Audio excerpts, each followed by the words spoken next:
This conference will now be recorded. Sometime we should all invite our parents to join the meeting. Our parents? Parents? Yeah. Why not? Well, that would be a little tough. Or our kids. Yeah, or our kids. Yeah. That would almost be tougher if, you know, my parents were dead and the kid's alive. That doesn't really work that way, but. Oh, My mom's All right. 101. She'd be amazed by this, so. is 101 and still around? Yeah. Oh my gosh, you should be on the phone. I just need to send this meeting reference to Carla Castillo, who just asked for it, so just 1 second. So actually, perhaps I'll mention, I think many of you know Melissa Everett, who is for many years been the executive director of Sustainable Hudson Valley. Her mom finally passed away week before last. And her mom was 98, would have been 99 this month, or coming up soon, in any case. So it was not a tragedy, but it was a real, you know, change in her life. Thanks for sharing that.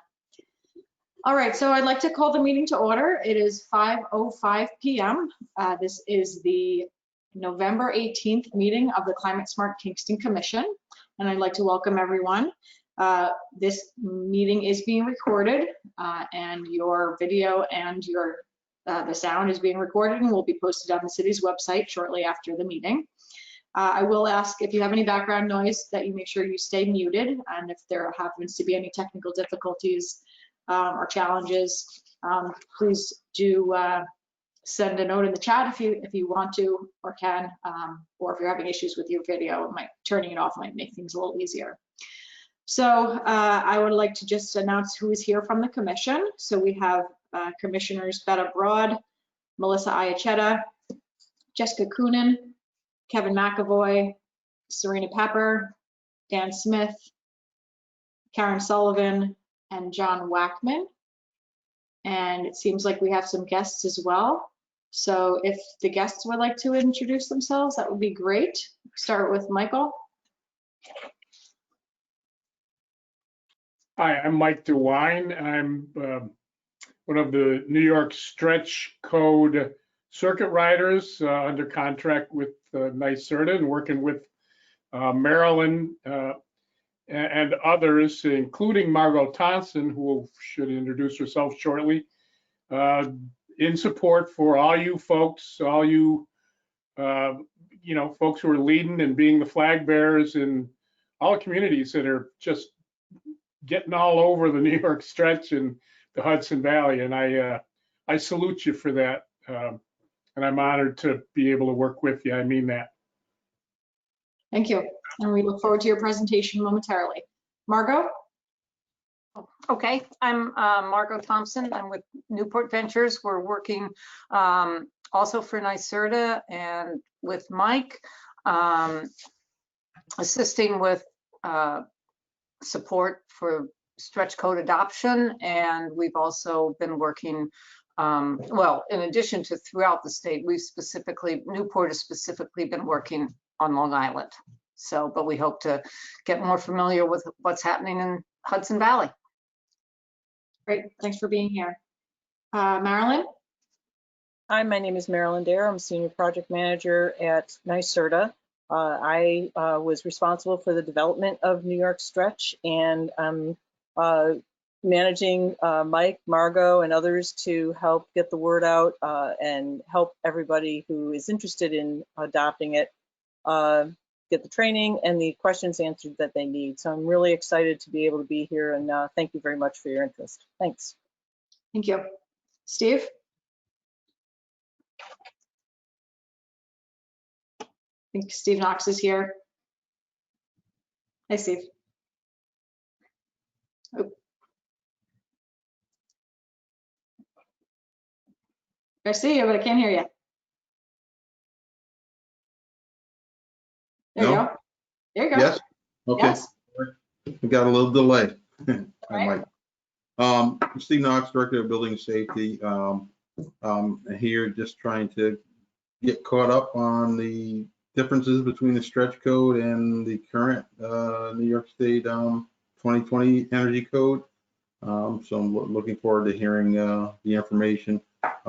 Please forgive me if anybody calls for me and I don't answer right away. I am waiting for a couple of calls on a couple of issues we had today, so forgive me for that. Thanks for being here. Carla? Hi, I'm Carla Castillo from the Hudson Valley Regional Council, and today I am here in the capacity of my Clean Energy Communities Program Coordinator hat. And I look forward to supporting the city of Kingston on the Clean Energy Communities end, especially since there will be a leadership round that will be announced by NYSERDA with more opportunities for accomplishing greater clean energy community actions and receiving grant awards for them. As always, it's early bird gets the worm. So I look forward to hearing Mike's presentation and working with Mike and Marilyn and Margot on your latest efforts. Thanks. And Carla, Clean Energy Communities is a NYSERDA program? Yes, it is. Thank you very much for saying that, John.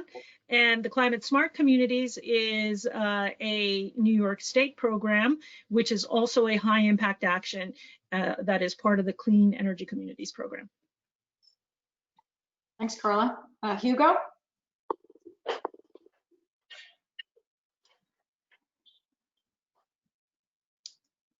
Hugo, Julie, you there? All right, well, Hugo will chime in when he hops back. So thank you everyone for being here. We are going to move through a few quick things on the agenda before we get to the presentation, one of which is opening for public comment. Is there any public comment from anyone who is here from the public?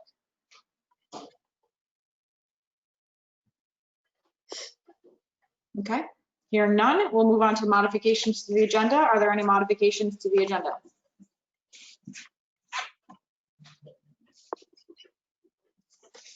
Hearing none, we'll move on to review and approval of the October 2020 minutes.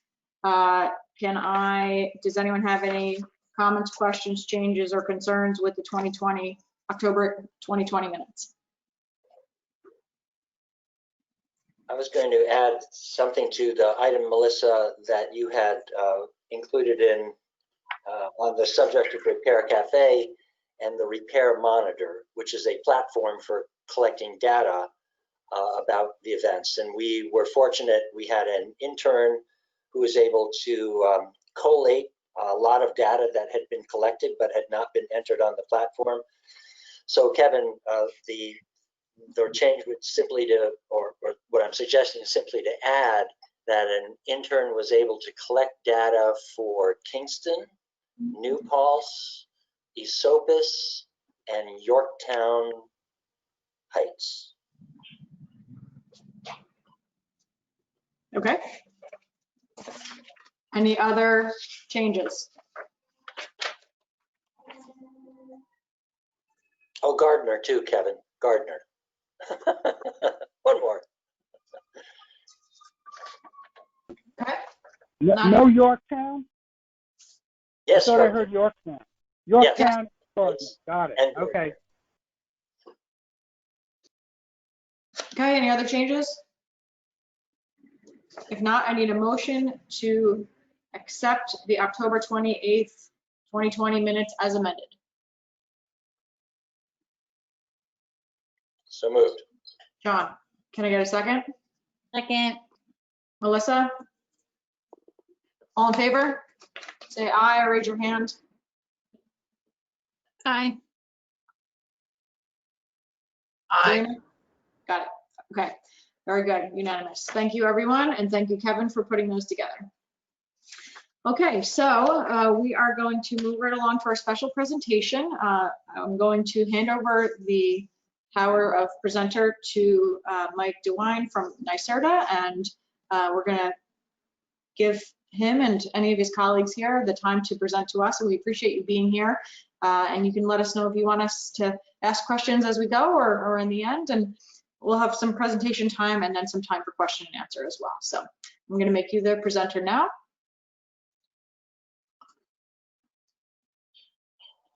You should have control. You can go ahead. Great, we can see your presentation.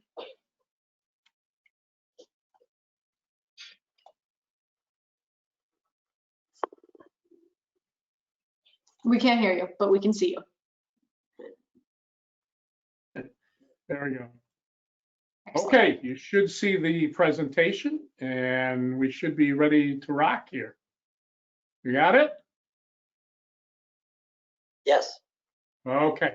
So again, great to be here with you all and getting the chance to work with you on this project. I know, Steve, you and I have been trading some emails about you and I getting together on this to look specifically at the differences between the New York Stretch and the Energy Code, and that still is open. I had suggested several days and times. Let's, I believe next week, let's do what we can to do that. But anyway, as you well know, and I'm not sure you have the full breadth of how this fits into the CEC program upcoming, but strictly on the Energy Code itself, we want to talk a little bit first about what the New York Stretch Energy Code is. Again, the New York Stretch is a code that's designed to go beyond the baseline Energy Code, which just was updated in March of this year. And it's actually been authorized, and the opportunity to adopt beyond codes or beyond base codes has been in place since I can remember 1979, when Article 11 enabled the New York State Energy Code, among other things. The thing that's really neat about it from a user's end, and particularly from a code official's end, is that the New York Stretch is designed as an overlay to the existing New York State Energy Code, again updated in 2020, which is built from the 2018 IECC International Energy Code, the national model code that is utilized by most states and communities around the country. These codes, including the New York Stretch, are based on, pretty much off-the-shelf technologies. They represent the advances we've made, so that the New York Stretch is kind of pushing the envelope a little bit in terms of higher efficiencies, better insulations, what have you. But it's not state-of-the-art stuff. It's stuff that people are actually doing. We'll talk about that in a little bit. All in all, it's one of the best and most comprehensive ways for any community to, get to their energy efficiency, clean energy, and climate goals. Overall, it's about 11% more efficient than our current energy code, and has a 10-year payback on average for all the components together. We'll also talk about that a little bit more. So, why adopt the energy code? Well, there's a lot of benefits. Of course, the energy benefits we just touched on. It is cost effective. It does have a 10-11% savings over the base code if you just do the New York Stretch levels at a minimum. It has great paybacks that are similar to the statutory requirements of the Energy Code in New York State. And the residential component of it is actually near net zero. And there's a lot of components of it that enable more quality assurance on the performance end too, so that not only is it enforced by the code jurisdiction, but also is supported by a number of other third parties, testing agents, and what have you, that frankly, NYSERDA has been building via workforce development and their programs and projects over the last 30 years, as long as I've been involved in it. What's interesting to me is also the non-energy benefits, though. And actually, one of the things you don't know about me is I spent about 20 years with the Alliance to Save Energy, the nation's oldest energy efficiency organization, or was, and the largest at one time. You know, I tended to promote energy codes and high performance buildings much more often in non-energy and non-climate terms, because it resonates a bit better with a lot of the folks who we're dealing with, and particularly for Kevin, those or Steve, excuse me, those stakeholders that he deals with, builders, developers, contractors, and that oftentimes aren't very comfortable with regulation. But among the improvements, of course, you know, healthier, more comfortable buildings helps ensure our indoor environment as part of the energy requirements, and it also, of course, has ventilation and related requirements too. Plus, the energy requirements themselves often have a pertinent savings, indoor air quality savings, especially things like air sealing and such. I think more importantly for a lot of folks you will deal with is that you know, it definitely supports the growth of your economy. You know, it's long been proven that energy that's saved in the community stays in the community. And as we have learned, many of those various workforce infrastructures that, again, credit to NYSERDA for building them over the years with their programs, a lot of those infrastructures are now being engaged and expanded to help support code jurisdictions and energy code implementation. So, and then all the others, you know, it saves tenants money, it makes building properties more affordable, the comfort and efficiency thing, you know, much like you see programs like Green Globes and LEED gaining so much attention in the metro corridors. You know, that's also true with the energy codes. And one of the things I really like, and we're finding that communities like, is that it helps engage third parties to do some of the work for the where they're comfortable for the code jurisdictions. Steve is now engaging folks to do energy rating indexes being done by HERS raters in the area, and there's a bunch of them, in good ones in the Hudson Valley.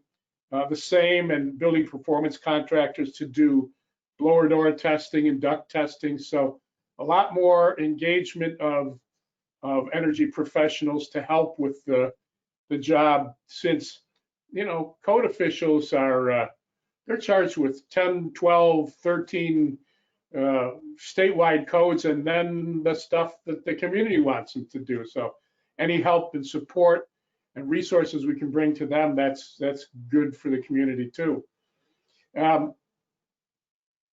The other benefits, of course, is that it's the New York Stretch adoption is one of the high impact action items that is required for eligibility in the CEC program. I'm sure you've heard about, or maybe you haven't, and you're going to shortly, you know, gain incentives via a variety of different ways, and by certifying as a clean energy community and continuing in that program this coming grant round. And so there's lots of opportunities for funding incentives there. You know, the New York stretch, just like the energy code, it's set up, again, it's an overlay to the International Energy Code and the New York version of it. So, you know, using it, accessing it, looking at it is just like looking at the energy code, the base energy code. It's broken down in improvements in the building envelope, lighting and electrical advancements, mechanical. It also allows for lowering the first costs or the soft costs for renewable energy and electric vehicles and such. Doesn't require you to have them or to you know, access them directly, but makes it easier to get ready to incorporate them in our buildings. Also includes commercial kitchen equipment and such, which is largely neglected by the codes itself. And then there are some appendices that allow great flexibility too. Here you can see, and let me get my, trying to collapse this thing. Okay. Anyway, here you can see in Climate Zone 6A, which is Ulster County and where you folks are, some simple numbers about the annual cost savings per dwelling unit for single family and multifamily. The paybacks are quite good. You know, the energy code has the advantage of being the only building code that actually pays for itself. And, you know, simple payback of a little over 4 years is pretty darn good for single family, likewise for multifamily. And these numbers, by the way, are all part of what's in the cost benefit analysis that's in the New York stretch page. We'll show you the link for that a little bit, and we can also send you anything you want directly, of course. But great paybacks. These can be added to or even made more cost effective by using and accessing the incentives that are available. And as we know, there's a lot more of them coming to the fore, primarily through our utilities. Oops. You got to watch where you lay your cursor here. You don't get a slide forward action. On the commercial side, you know, the same thing. Significant paybacks. There are, you know, some first costs, but there's a lot of ways that, you know, various programs can incentivize and also finance some of these changes as well. And that's something worth looking into too. I don't remember, are you folks involved in the PACE program at all? Yeah, you are, aren't you? Did you adopt it? Yep. Yes, we did. Okay, so there may be some opportunities there.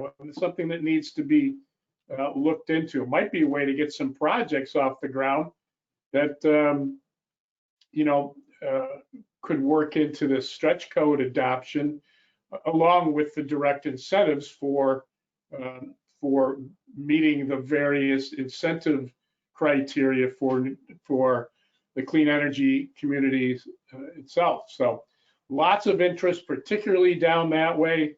We wouldn't have any state left if we put all the stars in, but you can see that quite a few folks around you are very interested and or have adopted.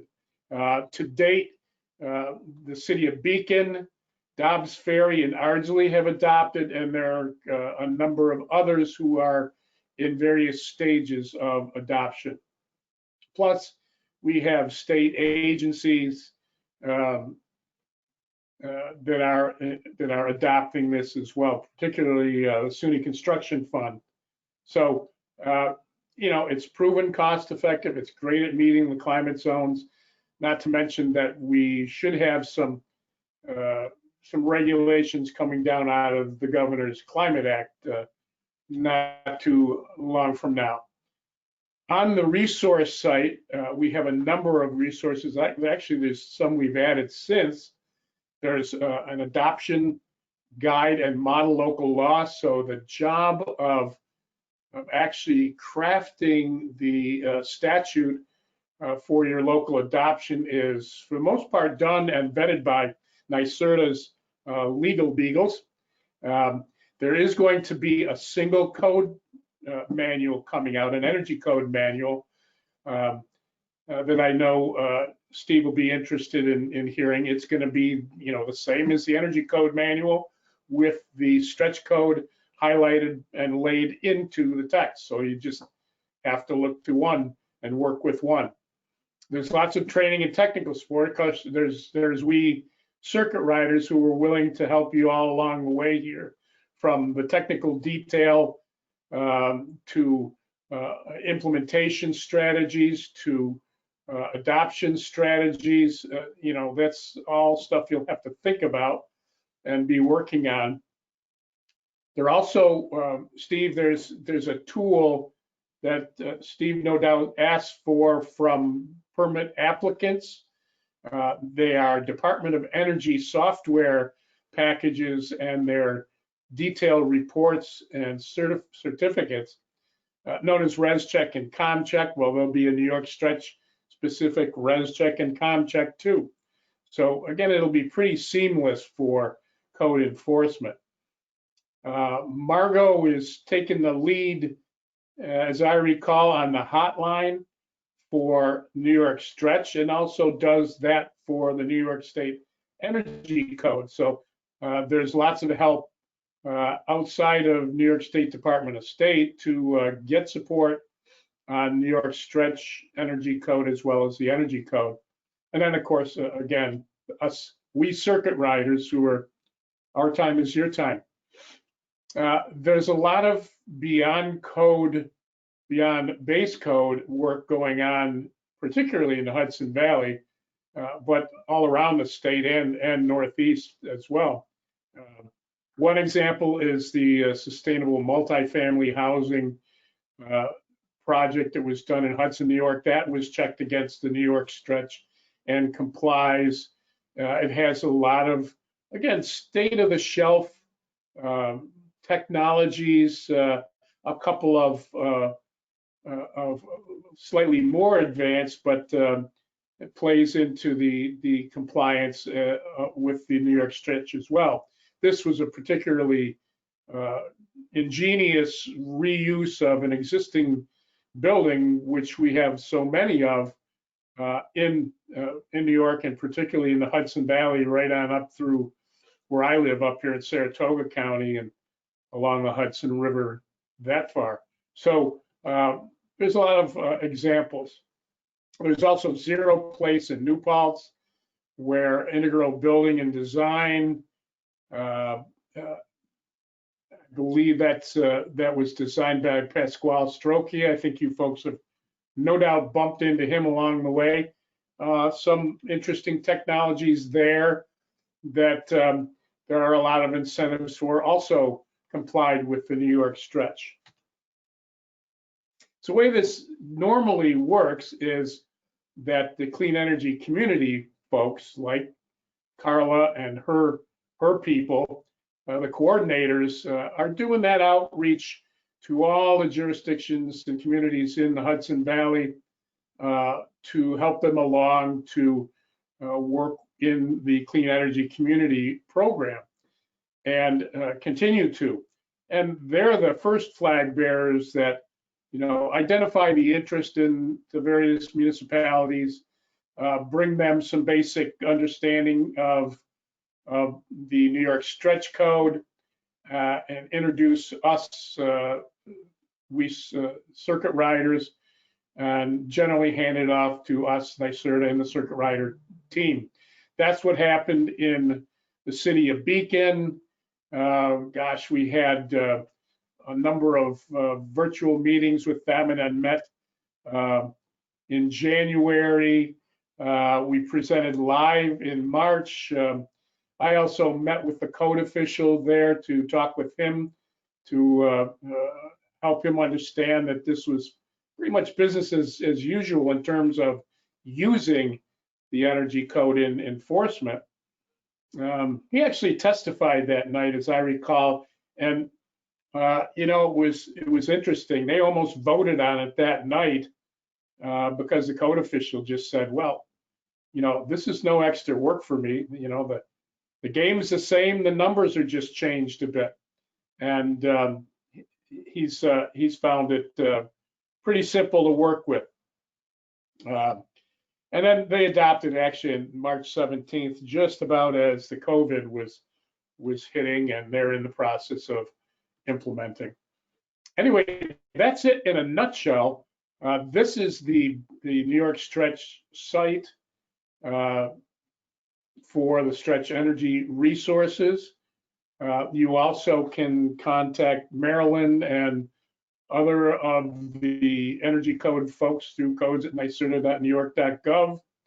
And then finally, for the moment, before we get to questions, if you have them right now, our contact information. Marilyn, who's the honcho of the whole deal, as she explained, myself, and Carla Castillo, the CEC coordinator. That's how you get a hold of us. And again, my time is your time. I'm glad to answer any questions now or afterward if you want to chew on it a little bit and reach out. We can do that too. But I think at this point we just see if we've got any current questions. Great. I'd like to thank you so much, Mike. I really appreciate your presentation. I want to just call on Carla or Marilyn. Do you have anything that you want to add to Mike's presentation before we go to questions? I know, I think Mike, as we know, managed this very well. But as he mentioned, you know, it is an exciting opportunity for Kingston to get a head start on some of the climate action, the high impact actions that are coming along the pike for the clean energy communities. And I feel like it fits the sustainability goals, it fits the climate action goals. It's something that we need to consider going forward, and I hope that you all will consider it and see that it is a great opportunity for everybody. Thanks. Thanks.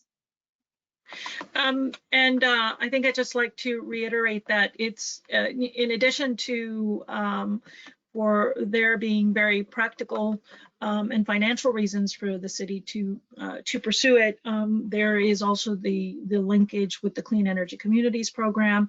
Unfortunately, I can't speak on the details about that until the launch is announced, but there's definitely a good linkage that would be beneficial for the city. Thanks, Carla. I just wanted to give an opportunity to thank also Jessica and Hugo, who's here. And I know that you had some technical challenges before Hugo. We have had a presentation from Hugo on the stretch code in the past. I don't know if either Jess or Hugo, you wanted to chime in on anything before we go to questions. Yeah, no, I would just echo that and say that this all began from Hugo's presentation almost a year ago. So thanks for that. Great. All right, so let's open to questions. We probably have about 10 minutes or so if we want to have some questions here, and then certainly there will be opportunity moving forward for direct follow-up with Mike if anyone has any. Go for it. Questions as of now? Concerns, questions?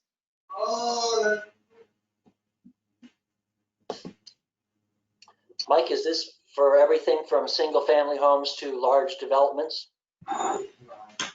Yes, it is.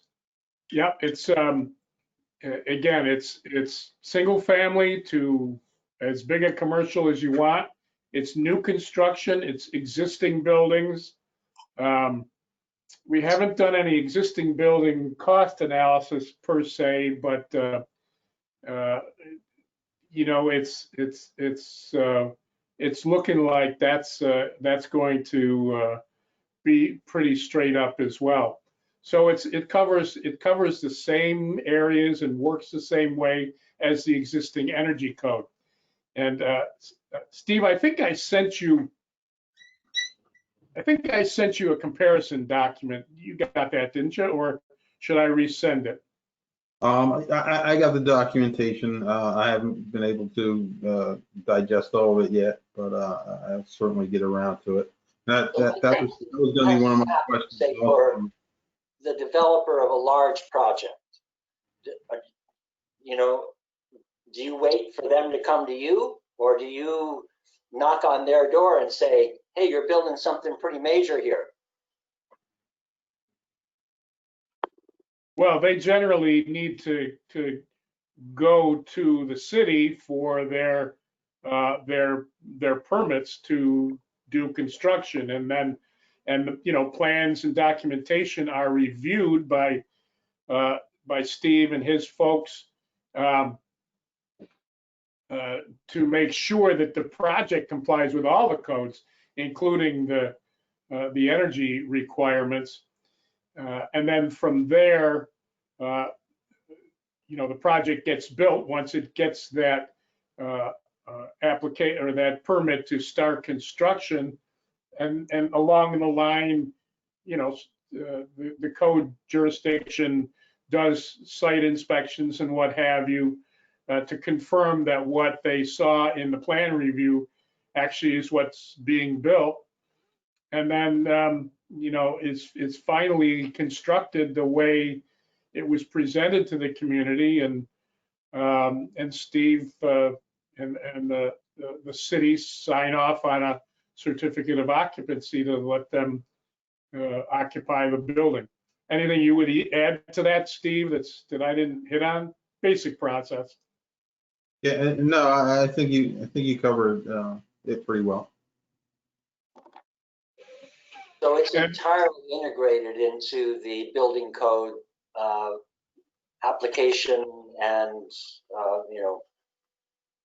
implementation process. Well, if adopted, it would work the same code, just and Steve would have the benefit of the same code book with the overlay dropped in for the New York stretch code. Steve, I know you had something. You were going to ask something? Yeah, I was just going to ask Mike. I know it's fairly new, but has there been any early feedback from the number of communities that have already adopted it? And I'm certainly on board with the benefits of going with the stretch code. And you just kind of did say that there hasn't been any cost analysis on renovating existing properties and stuff.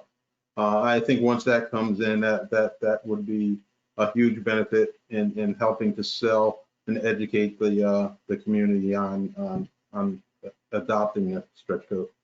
Well, one thing that I think I need to add, doing a cost analysis for renovations and whatnot on existing buildings is actually pretty complex, because there's no good data that isolates what was being done for an existing building to bring it to code. And the code acts in different ways, as you know, Steve. It affects alterations and additions differently than it does new construction. So there's no good database that breaks it down into that minutia for us to actually do a cost analysis on it. So we have to base our analysis is based on new construction, 9 different prototypes on building types for the commercial side, 2 kind of aggregated building types on the residential, small commercial and low-rise multifamily, and then using cost data that's regionally assessed to determine what the cost is and the energy savings are, cost for construction and what the energy savings would be. So that analysis and the stringency analysis is a part of the documents that are on our website. But I just wanted to stress that we don't have an existing building analysis upcoming. Sorry to say. Yeah, I certainly appreciate that, and I mean for our community, there's not a lot of vacant land in the city of Kingston, so we are dealing with mostly renovations. So that information hopefully will come at some point and be advantageous to making this successful. Mm-hmm. On the existing building renovation or additions to existing buildings, the interesting thing is, as you know, Steve, that if you're making renovations to an existing building, It's true with the energy code, just as it is with the rest of the building codes, that you only have to bring up to code those things you are actually changing. You know, for example, if you're tearing off a roof on a commercial building and, you know, the deck's okay and the insulation's under the deck, well, you don't have to bring the insulation up to code. It probably would be a good move, but you don't have to under the code. If you're doing an HVAC change out, let's say you're renovating a building that hasn't been heated a while and you're putting all new rooftop units on it or something like that. Well, those units and their ductwork or piping, all that would have to comply. It would have to comply with the regular energy code anyway. But you don't have to make the rest of the building necessarily comply if you're not changing it out. So it's you know, it's kind of on one of the reasons there's a problem looking at the cost benefit analysis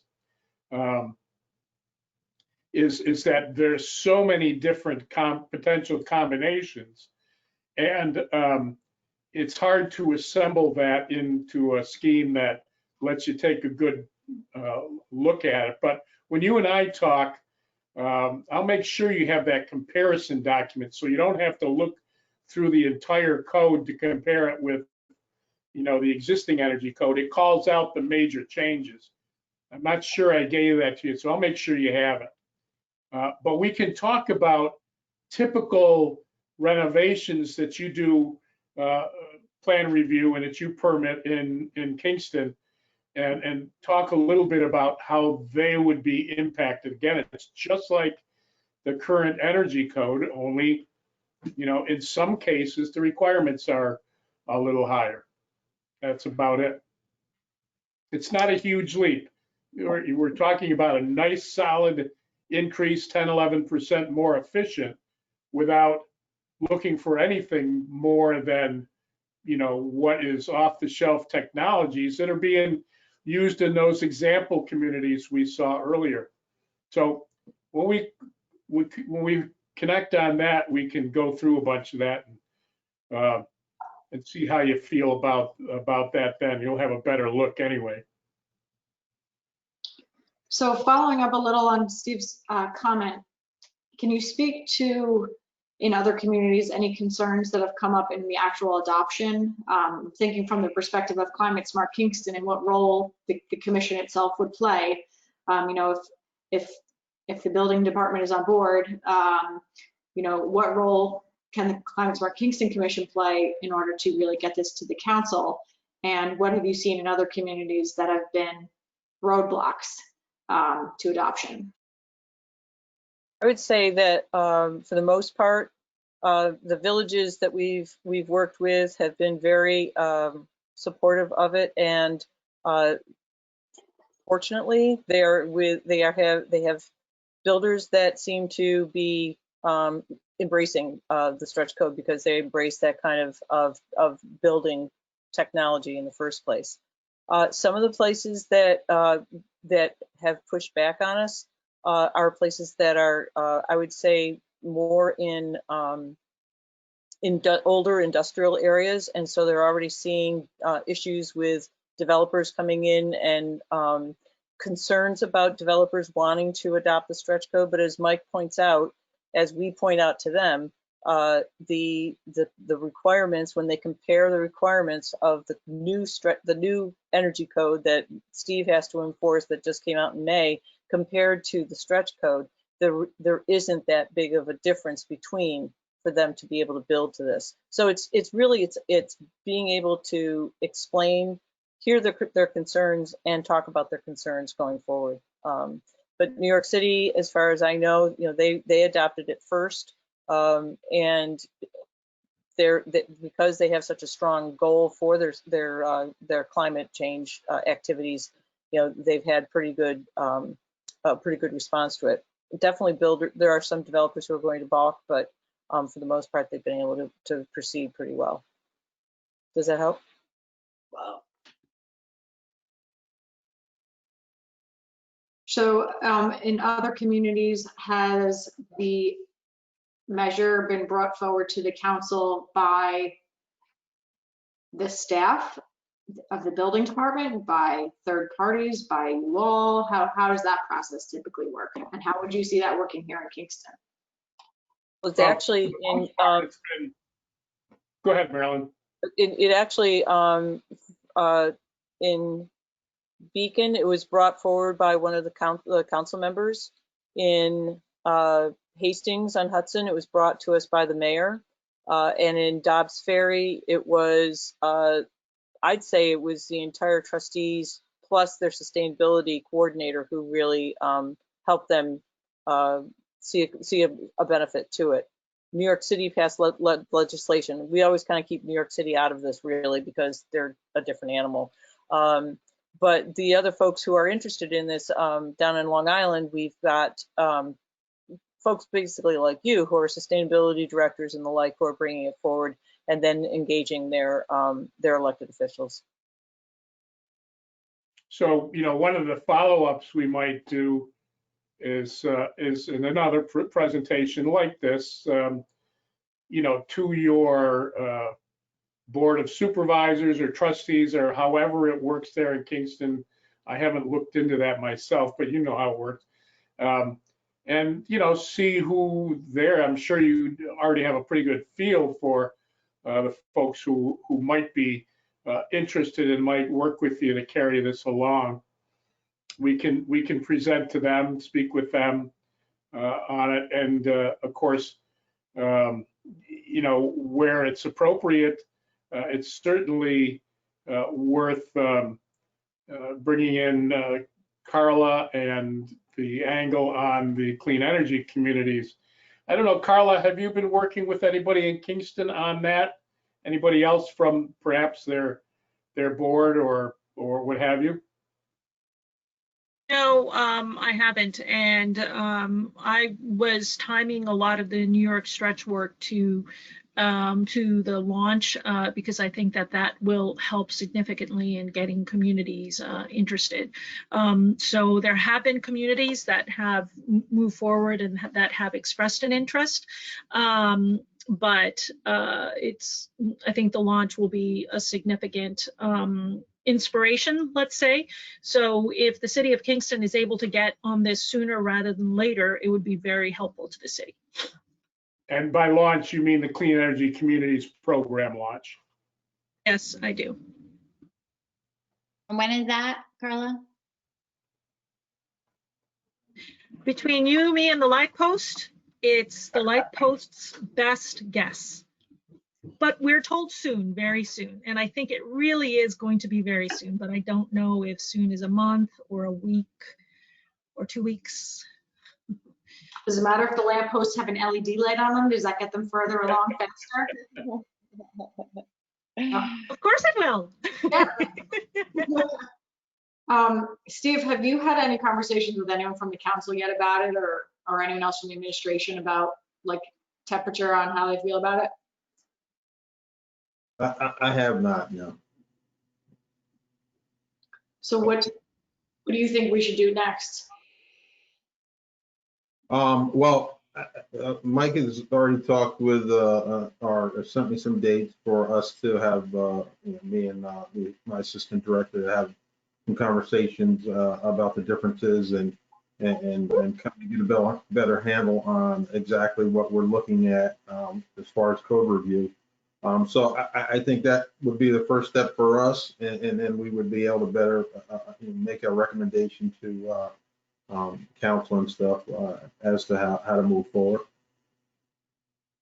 Okay, do you think that, I mean, another role of the commission could be us writing a letter to the council and recommending the adoption of the code when the time is right? Or absolutely. Now? Absolutely. Yeah.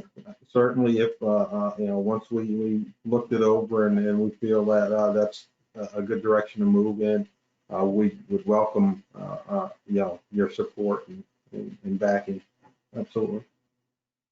Okay, Jess, if you want to keep in communication with Steve on that and keep up with the process there, so you can let us know and come back to us on, you know, how that's moving along. Absolutely. And then just so you know, the information in our adoption guide does include both a resolution language and a local law language to use as a model if that's of help. It was interesting that Beacon never went to a resolution. They went to public comment and then adoption. And so everybody seems to be addressing it a little bit differently. And so I don't really understand municipal politics as well as maybe I should, but there definitely seems to be different ways of bringing it forward, having your public comment period, and then moving forward if that's what everybody wants to do. Well, that's because all politics is local. I'm sorry, Julie? I was just saying, does it require a local law or does it require a resolution, or is it based on the municipality? I think it's based on your municipality. Yes. And your legal counsel would be able to answer that better than I. Okay. Okay, does anyone have any other questions? Betta, go ahead. Well, I was interested to hear more about the components, the renewable and EV ready component, because I mean, well, first I'll just say that I think Kingston should move to adopt this stretch code as soon as possible. Seems like the absolute right thing to do. But ultimately, we're going to need to adopt all electric codes, right? So down the line, we're not exactly sure when, hopefully sooner rather than later, we're going to stop even allowing fossil appliances and heating systems in new construction, and then of course replacements. So I guess the question would be if like the stretch code is the step that we can take now, and then kind of the next step would be stretch plus like electrification ready, which I think that this has some of that. Yes. And the next step after that would be all electric, right? I'm just trying to wrap my head around like what that could look like, and when does this code become kind of the law of the land? Because it's kind of funny that like we're looking to now pass, I know that's how the codes work, but it's strange that we're like having to pass this 2020 stretch code when we're already now in 2021. So I just wonder like, yeah, what's the kind of timeline for this becoming the norm that everyone has to adopt? And then there's like a new stretch, and that potentially could have that kind of next level electrification ready. And then the next level potentially, you know, if municipalities wanted to adopt an all electric code. Yep, we're already working on the next stretch code, believe it or not. I do. That's why I asked.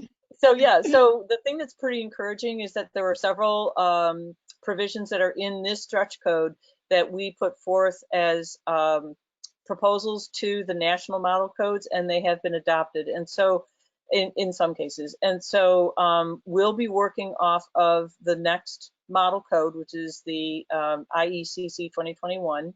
One of the things that we're putting forth that unfortunately was a proposal that was challenged and not included in the next national model code is exactly what you're talking about, building a new building so that there's electrical boxes near where the gas lines are to make that switch to electric dryer versus gas, or a heat pump dryer versus gas, or whatever. That's going to be something that we're going to be looking at, and NYSERDA is going to be looking at when we go into this next stretch code, again, to try and keep pushing the envelope and keep pushing the national model codes, because the states and the communities are the ones that are going to be able to do that and prove that these are viable things for us to be doing. So right. to answer your question, Betta, every 3 years, there's a new state code, and we will be putting out, and the reason ours is called 2020 is because New York State didn't come out with their state code until 2020. And so whenever they come out with their next state code, there will be a stretch code over that. We are assuming 2023 will be the next one. And of course, you think about all electric, but you still got to deal with efficiency first. You still got to deal with the building loads, no matter how you provide for them. Makes no sense to go down a path of covering every roof with solar photovoltaic if we're not also drawing along the efficiency so that those renewables work better. Otherwise, we're doing the same darn thing that the utilities have done to us for the last generation. You know, you got to do efficiency along with her in my mind's eye, because, well, that's what I've been doing for the last 40 years. You know, efficiency first. No, I totally agree. It's not as fancy or glitzy as PV on the roof or electric cars, but everything sure works better and is more cost effective on the economic side if you do efficiency first. So that's what you're looking at here. One of the other challenges, one of the other challenges that we face when we're working with energy codes is that the energy code is written to basically favor fossil fuels because the cost of fossil fuels are less, and it goes by energy cost, right? And so that's another thing that NYSERDA is looking at, is a change in that metric. Should we be doing a carbon metric? Should we be doing an energy savings metric as opposed to the cost? So it's definitely things that we're looking at for the future. Yeah. This is getting way too deep than what you wanted to hear, probably. But. Great. I want to be mindful. I know Kevin. 1 second. I know Kevin has to hop off. So Kevin, thank you. We're going to switch to Beta for note taking. You have to leave at 6, right? You're muted.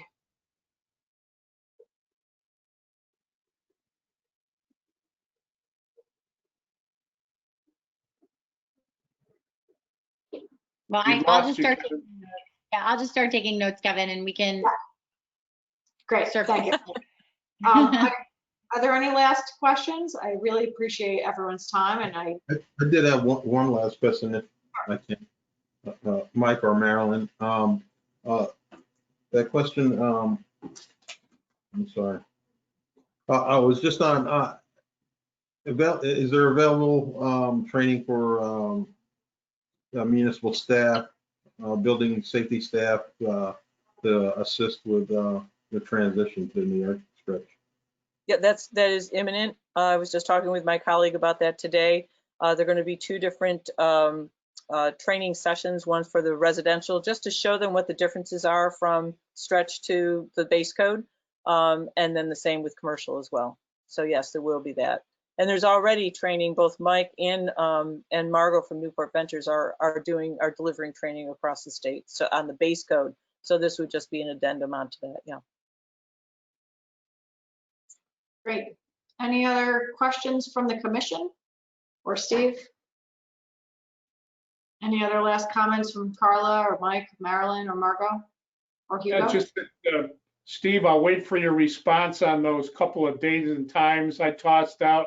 And in the meantime, I'll also make sure you have that comparison document. So when you get the time, I know you're slammed right now, just like everybody else in the codes business. But when you get a chance to take a look at what's different, you'll have that comparison document that calls it all, brings it all to the top so you can find it without wading through the whole both codes, you know? Great, great. Yeah, I'll respond to your text tomorrow on a date. Terrific. Excellent. And we'll all follow through. Jess will follow up with us in our future meetings or offline if we need any more connection before we hear back from anyone else. So I want to thank everyone for your time, for coming and presenting. You're welcome to stay on the rest of the call, or we won't be offended if you hop off. We thank you for your presentation. Okay. I think this is my. Thank you very much for inviting us. My 5th meeting and 5th virtual meeting and 4th presentation for the day. I can't wait to meet you all in person. Are we tired of this yet? Mike, can you Take also care, everybody. Thank can you. we have the slides? Can we have this? Julie, do you have Mike's slides? I sent the slides around yesterday to the commission, so I think that everyone should have them. And if you check in your email, you should be able to find them. Great. Thank you. Thank you so much, Mike and Roland. Yep. Yeah, go get some dinner, Mike. Take care. Okay. So we are going to, Jess, did you have any follow-up that you wanted to talk about before we move on to the next thing on that topic? Nope. Just glad there was some good conversation and glad Steve was able to make it. Yeah, that's great. Thank you for coordinating that. Mhm. All right, so we got about half an hour typical of our time, so we'll try to bust through these, the rest of our agenda. Climate action plan update. So we had, I'm trying to think of what has happened since the last meeting. We've done some great coordination with Citizens for Local Power on the engagement strategy. I'll let Betta update us on that. But we are having a public meeting. I might have mentioned that the last time, but we are having a public meeting to launch the climate action plan on December 9th at 5:30. So you'll see information about that coming out pretty shortly. Betta, did you want to give any updates on the engagement plan, if anything? I don't think so, but I'm sorry, I might have missed what you just said. We need to create like a event as soon as possible, right? For people to RSVP. We don't have a way yet for people to RSVP. Right. Okay, so we're gonna do that soon, right? So everybody can have that on their calendars. Does everybody have it on their calendars? Nobody does No, I yet. Okay. What time Yeah. of day? Did we say 5:30, Julie? Yes. Yeah. So it's 5:30 on the 9th, right? Yes. Yep. Yeah. Okay. What's the platform? Is that a GoToMeeting platform? What'd you say? Is that a GoToMeeting platform, or is it a Zoom? What do we got? What will it be? That's Julie. Do we know yet what we're doing with whether it's a GoToMeeting or Zoom? CLP is managing the meeting, so I thought maybe you know. Okay, so we are going. I think. What do you guys think? Zoom? Is Zoom Yes. okay? Yeah. Okay. I think more people are familiar. Okay. So yes, we will hopefully have that invitation ASAP for people to register. But if you can in the meantime, just put it on your calendar. That would be great. I don't really have anything else on it. All right, thanks. Dan, anything on refrigerants? Nothing really to update. I just need to take all the photos that we took and put them in a spreadsheet form, get all the info off the nameplates and put them into a spreadsheet. That's pretty much it. Okay. Great. Let me know if you need anything. Are you waiting on me for something? Probably. I don't think so. Oh, great. Once we do that, we were supposed to have the refrigeration, another installment of the workshop today, but between us and the other towns, everybody's still working on their inventory. So we decided to postpone a few more weeks. Okay. So that was going to be the main topic. Okay. Great. Thank you. City sustainability projects. This is when I get to say again, the LED project is in its final week. I'm going to say that every month until it's actually done because it's not done yet.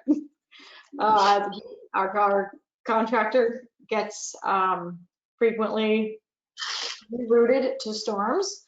They are one of the folks that are on the team to be rerouted, and we have a lot of storms. So it's happening, but it's not done yet. We're waiting to start Red Hook. I think we're using the same contractor, so we can't start. If they start Red Hook, I'm going to put this right in the public, right here, right on the record. If they start in Red Hook before they end here, I'm going to drive over to Red Hook, and I'm going to pull them back over here with my little electric car and get them to finish here before they start there. Yeah. Well, we haven't started until Kingston's done, but yeah, it's on the record. My understanding is that your materials have been delivered to here already, so that's fine. I hadn't heard that. So I'll keep you posted as we get And into you that. are obligated to give Julie updates. Yeah, that's right. You need to be the mole. You're the mole in Red Hook. Carla was on before and she's not on anymore, but we are trudging through the organics plan. It's still going to take a while, so we're just continuing. She's writing drafts, I'm reviewing drafts, we're meeting frequently every week or more. And that's There's a lot of interest. There's a lot of interest in that. I get questions about it all the time, so looking forward to it. Great, excellent. I will give an update on the climate adaptive design. There is a meeting on Friday, a public meeting where Piermont and Kingston will be, the consultants, the engineers will be presenting their final plans. It's a more technical presentation that's really designed for landscape architects and engineers. But that is a webinar that's happening at 2 o'clock on the 20th. I will try to find the information and put it in the chat, or if somebody else has it, maybe Kevin, you might have it. If you could put it in the chat, that would be great. Parks projects are moving along well. I'm not sure what's different from the last time. Raquel Knox has had quite a bit of change just in grading that we're doing there. We got some approvals to do additional parks in 2021, so that's great. Wi-Fi is being installed and the electric for that around the parks. And I will be opening the bids for the Hutton Pavilion renovations on tomorrow, so we'll see how that goes. The open space plan was adopted, so that is final, which is fantastic. Thank you, everyone. So that was unanimously adopted, and so now we will move forward with implementation, which is already happening, but a more formal process.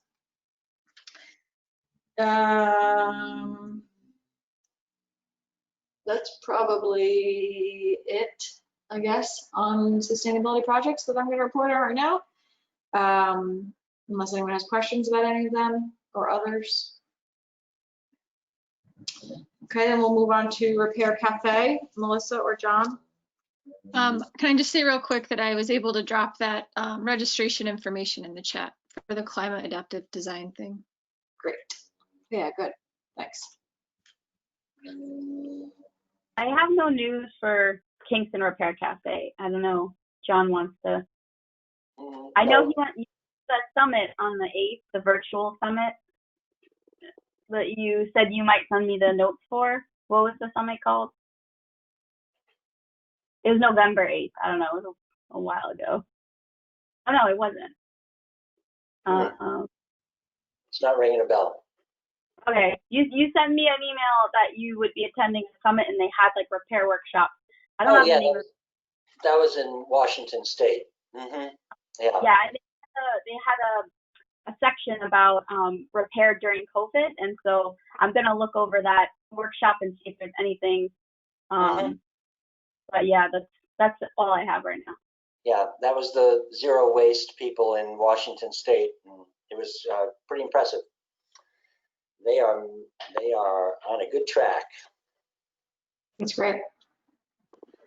Okay, thank you. I'm going to hop quick to Kevin because I think that Kevin might have to hop off soon. And if you want to give an update on zoning, well, you're having issues with your sound, aren't you? That's a challenge.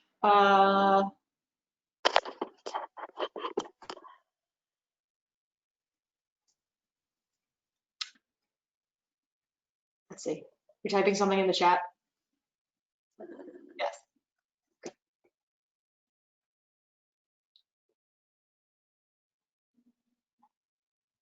Okay, I'll read the email that Kevin sent. So, yes? Is he waving bye-bye? Okay, bye, Kevin. Thanks.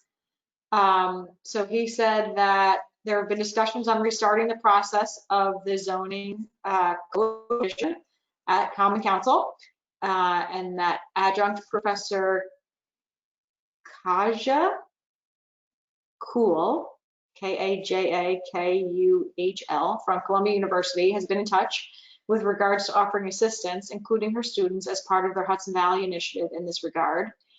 He said he has video links he can provide the commission on their work in Kingston in 2019, which the commission may find useful.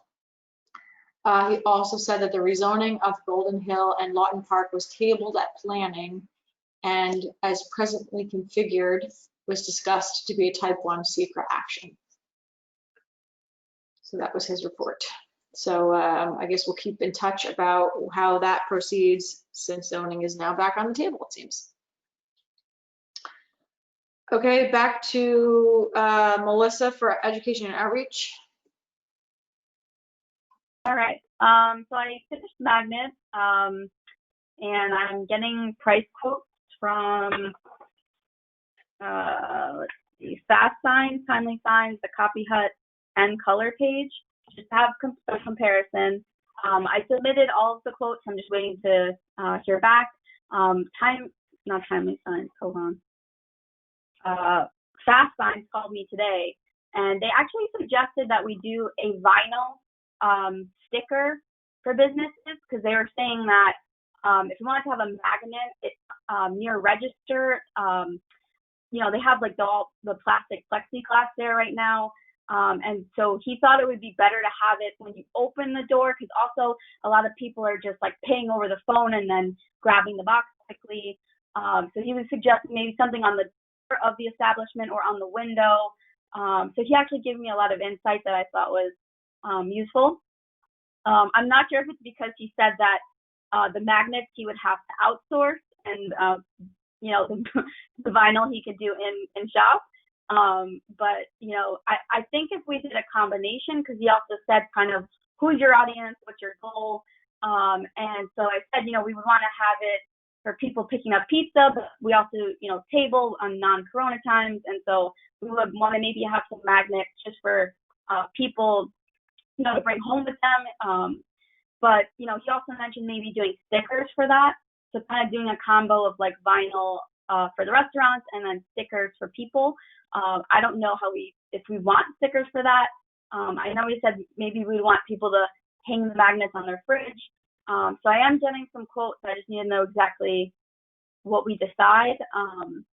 And you know, I can bring some options to the table once I have everything, and like send an email out. Yeah, those are really good points. Do people have feelings on either of those things? Does the vinyl stick to glass and stay there? Yeah, so he was basically saying it's very attractive to businesses because it doesn't stick where like there's stuff stuck on the window. It sticks, and then you know, you can just peel it off. Right. Yeah. So it's almost like a whatever it is. It's not static, but yeah. Yeah. That sounds like a, you know, if I were a business owner, that's what I would prefer. Yeah. Yeah, I think magnets are very 2020, meaning I like the plastic. What do you mean by that? What do you mean? What are you meaning?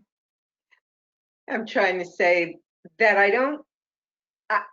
don't see people using magnets anymore so much.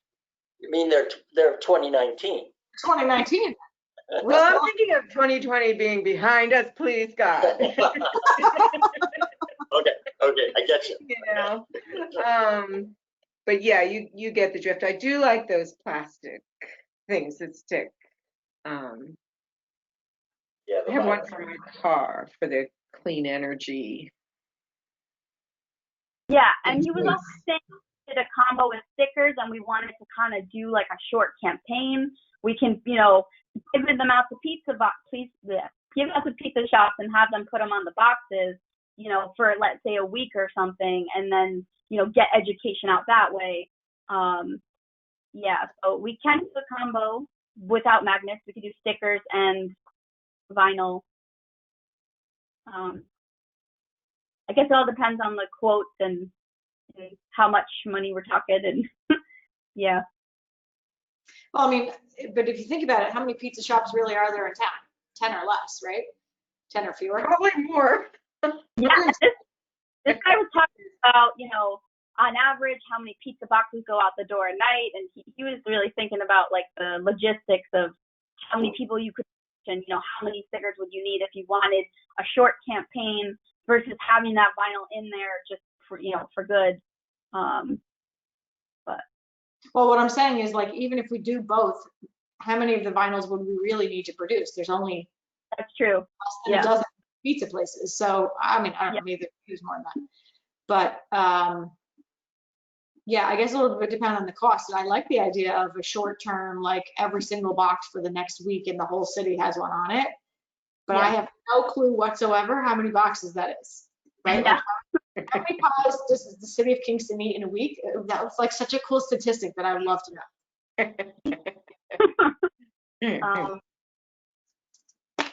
Okay, so I would say then that, does anyone else have other thoughts on this one? Otherwise, we'll wait till we hear back about cost. Do you need to kind of, do we need to figure something out before next meeting? Because do we like have to spend money basically before the end of the year, or I don't know how it works. Good question. Yeah, I mean, ideally we would spend the money before the end of the year. Okay.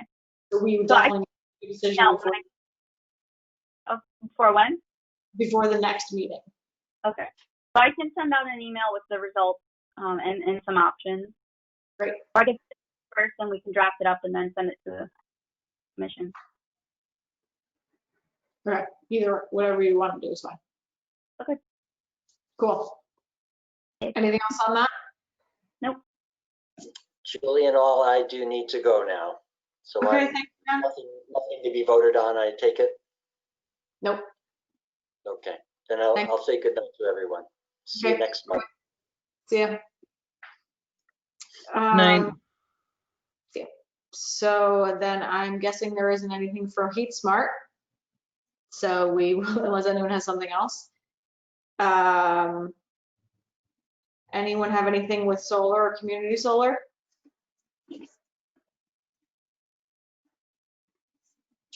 All right. I don't have any updates for the bike ped master plan. We're flying here. And there's no new business.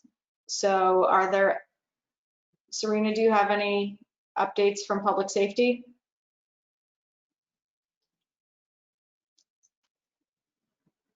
There was an issue with accessing the meeting last month. Okay.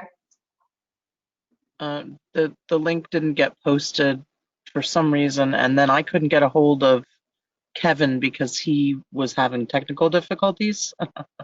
It was just, so I didn't get the notes from him to give to them. But they're not having their meeting this month until next Tuesday. So I do have time to get the notes from Kevin and from Betta for tonight. Okay, great. All right. Betta, anything from Ulster County Climate Smart Committee? We haven't met since we met last, so. Okay. I don't have anything. Any other announcements, communications, events, or updates?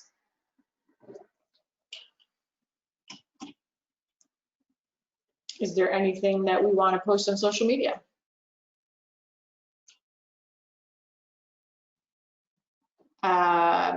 Is there, actually, Melissa, did you figure out you getting administrative rights? I actually, John, and I don't think he got back about the login in or making me an administrator. Okay. Should have reminded him when I saw him. I'll shoot him a text or something. Okay. I was hoping to see something about the open space getting approved, the open space plan getting approved on the Facebook page. Yeah, that's great. So in the meantime, Melissa, can you ask John to do that? Or you figure out how to do it? Yep, sounds good. Thank you.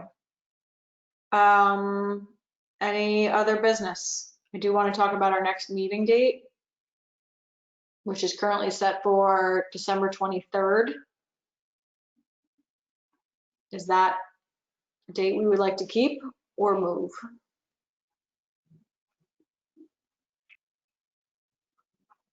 I guess the question is, do I have quorum on the 23rd?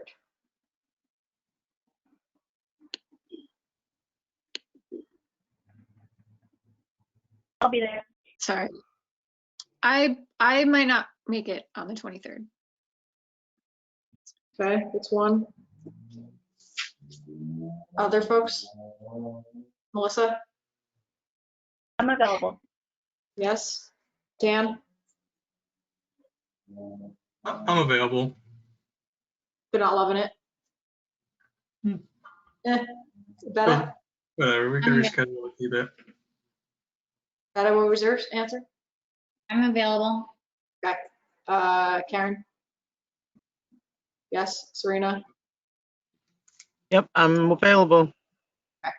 So, we're going to assume it's a go for the 23rd. And unless I hear from others that it's not going to be a go, we'll have quorum. So if there is not any other business, I would like to entertain a motion to adjourn. Motion to So adjourn. moved. Okay, second. Second. Second, all in favor of adjourning? Aye. Anyone opposed? All right, it is 6:25. Thank you, Betty, for taking notes. If you can just get those to Kevin. And I want. I didn't have much because we didn't really go over too much, but I'm happy to share the limited notes I have. Okay, he just needs to know what time we adjourned and all that, so. Okay, yes, we adjourned, what time? 6:24? Okay. All right, I'm gonna